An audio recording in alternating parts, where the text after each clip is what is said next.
নমস্কার, কেমন আছেন আপনারা সবাই? দেবযানীস রান্নাঘরে আপনাদের স্বাগত জানাই।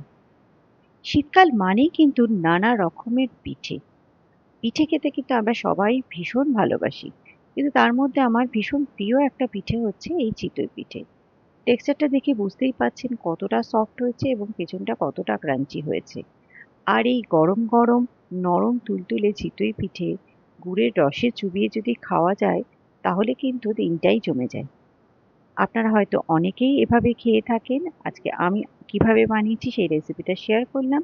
ভালো লাগলে অবশ্যই আমার চ্যানেলটাকে ফলো করবেন। একটা লাইক, শেয়ার, সাবস্ক্রাইব করতে কিন্তু ভুলবেন না। আমি এটা কেনা চালের গুঁড়ো দিয়ে করছি। আমি এখানে দিয়ে দিচ্ছি ৩ কাপ পরিমাণ চালের গুঁড়ো। এখানে আমি কিছুটা জল গরম করে নিচ্ছি। জলটা এমনভাবে গরম করতে হবে যে একটা আঙুল চুবিয়ে রাখা যেতে পারে। এবার এখানে প্রথমে আমি ১ কাপ পরিমাণ জল দিয়ে দিচ্ছি। দিয়ে দিলাম আরও ১ কাপ পরিমাণ জল। এটাকে একটা হুইস্কার দিয়ে ভালো করে মিশিয়ে নেব যাতে কোনো লাম্পস না থাকে। জলটা প্রথমেই বেশি দিয়ে দেবেন না, একটু বুঝে অল্প অল্প করে দিতে হবে। এখানে আরও ১ কাপ পরিমাণ জল নিয়েছি, এটাকে দিয়ে এটাকে ভালো করে মিক্স করতে হবে। ৩ কাপ এখানে আমি পুরোপুরি দিয়ে দিলাম। তবে এখানে আরও একটুও জলের প্রয়োজন। আরও ১ কাপ জল নিয়েছি আমি এখানে। এটাকে ভালো করে এভাবে মিশিয়ে নিতে হবে। অল্প অল্প করে জল দিয়ে দেখে নিচ্ছি। একসাথেই কিন্তু অনেকটা দিয়ে দেবেন না। এবার এখানে দেখুন একটা বেশ সুন্দর ব্যাটার তৈরি হয়ে গেছে। কোনো লাম্পস কিন্তু এখানে নেই। এবার এটাকে আপনারা এভাবে হুইস্কার দিয়েও কিন্তু অন্তত ৭-৮ মিনিট এভাবে হুইস্ক করে নিতে পারেন, কিংবা আপনারা কিন্তু এভাবে, আমার কাছে ইলেকট্রিক বিটার ছিল, আমি সেটাকে দিয়ে এটাকে একটুখানি বিট করে নিচ্ছি। আপনারা কিন্তু এই কাজটা মিক্সার গ্রাইন্ডারেও করতে পারেন। এতে কি হবে, এর ভেতরে একটা এরি টেক্সচার তৈরি হবে যেটার ফলে এটা কিন্তু অনেক বেশি ফ্লাফি হবে, নরম হবে। এটা দেখুন, এটা একদম হয়ে গেছে। এখানে আরেকটু জল আমি অ্যাড করছি। এবার এটাকে ভালো করে মিশিয়ে নেব। এবার টেক্সচারটা দেখুন কিরকম হয়েছে। এটাকে আধ ঘন্টার জন্য রেস্টে রাখবো।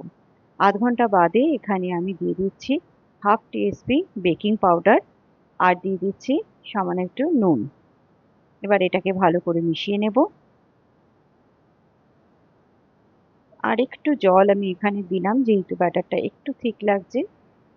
এবার কিন্তু দেখুন এটা একদম হয়ে গেছে। আমি এখানে একটা লোহার কড়াই নিয়েছি এটাকে করার জন্য। অনেকেই এটা কিন্তু মাটির পাত্রেও করে থাকে। তবে আমার কাছে মাটির কোনো বাসন ছিল না, সেই জন্য আমি লোহার কড়াই নিয়েছি। কড়াইটাকে খুব ভালো করে তাতিয়ে গরম করে নিতে হবে। তারপর এভাবে ১ চামচ ব্যাটার দিয়ে ওটাকে ঢেকে দিতে হবে এবং মিডিয়াম ফ্লেমে এটাকে অন্তত ৩ থেকে ৪ মিনিট রেখে দিতে হবে। তাহলেই কিন্তু এগুলো ভালো করে হয়ে যাবে। আবারও আমি এইভাবে করে নিচ্ছি আরেকটা। এখানে দেখুন ব্যাটারটা দিয়ে এটাকে ঢেকে মিডিয়াম ফ্লেমে ৩ থেকে ৪ মিনিট করব, তারপর এটাকে ঢাকনা তুলে নামিয়ে নেব। এভাবে আমি সবকটাকেই বানিয়ে নেব। কড়াই কিন্তু অবশ্যই খুব ভালো মতো গরম থাকতে হবে। নিন, তৈরি হয়ে গেল সবকটা। খুব সহজেই কিন্তু এটা তৈরি করা যায়।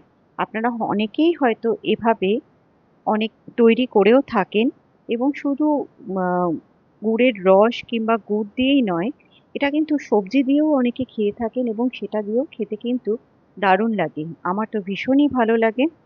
যারা বানান তারা তো বানানই, যারা বানাননি অবশ্যই একবার বানান এভাবে। আশা করি ভীষণ